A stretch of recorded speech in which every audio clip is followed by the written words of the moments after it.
السلام عليكم ورحمة الله وبركاته. معكم يوسف عصام، واليوم عندنا فيديو جديد. اليوم عندنا فيديو شرح درس تصنيف الأحياء. لاحظ الصورة المرافقة. ماذا تمثل؟ تمثل جناح المشروبات في المولات. كيف رتبت المواد فيها؟ رتبت وفق مجموعات حسب أحجام وأصناف كل نوع منها. لدي مجموعة بطاقات كتب عليها أسماء لكائنات حية: بقرة، كلب، قمح، زيتون، سلحفاة، بطاطا، فجل، قطة، جراد، حمام، بندورة. أرتب البطاقات في المجموعتين وفق الجدول. مجموعة النباتات: قمح، زيتون، بطاطا، فجل، بندورة. أما المجموعة الثانية: بقرة، كلب، سلحفاة، قطة، جراد، حمام. أقوم بفرز الحيوانات إلى مجموعتين: حيوانات تتكاثر بالبيوض، وحيوانات تتكاثر بالولادة. حيوانات تتكاثر بالبيوض لونتها باللون الأسود، وحيوانات تتكاثر بالولادة لونتها باللون الأزرق. إن ما رتبته هو تصنيف الكائنات الحية. التصنيف: ترتيب الكائنات الحية إلى مجموعات وفقا لخصائصها المشتركة لسهولة دراستها. وقد قسمت الكائنات الحية الموجودة في الطبيعة إلى 5 مجموعات كبيرة وسميت بالممالك. المملكة هي أعلى مستوى لتصنيف الكائنات الحية. ولاحظ الصور واملأ الجدول بالمعلومات المناسبة.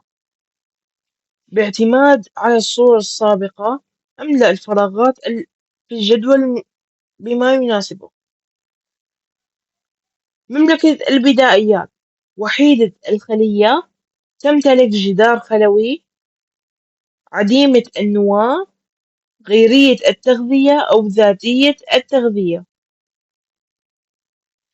مملكة القلعيات: معظمها وحيدة الخلية، لبعضها جدار خلوي، ذات نواة، غير ذاتية التغذية، وبعضها ذاتية التغذية.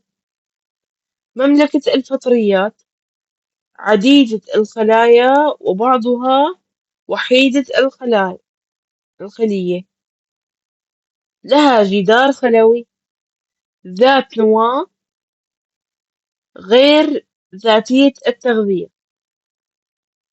مملكة النباتات: عديدة الخلايا، لها جدار خلوي، ذات نواة، ذاتية التغذية. مملكة الحيوانات: عديدة الخلايا، ليس لها جدار خلوي، ذات نواة، غير ذاتية التغذية. لاحظ الشكل واستنتج المراتب التصنيفية. لدينا هنا مثال: الدب القطبي، وهو ينتمي إلى مملكة الحيوان، الشعبة، الحبليات، الصف، الثدييات، الرتبة، آكلات اللحوم، الفصيلة، الدببة، الجنس، الدب، النوع القطبي.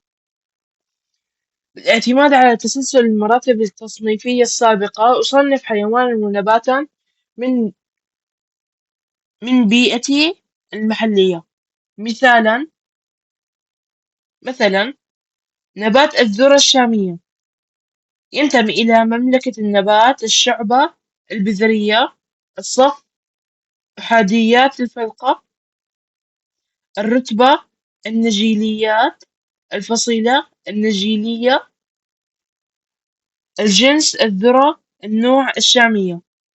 أما القط البري فينتمي إلى مملكة الحيوان، الشعبة، الفقاريات، الصف، الثدييات، الرتبة، آكلة لحوم، الفصيلة القطية، الجنس القط، النوع البري.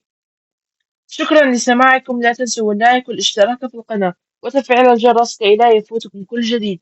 وكان معكم يوسف عصام.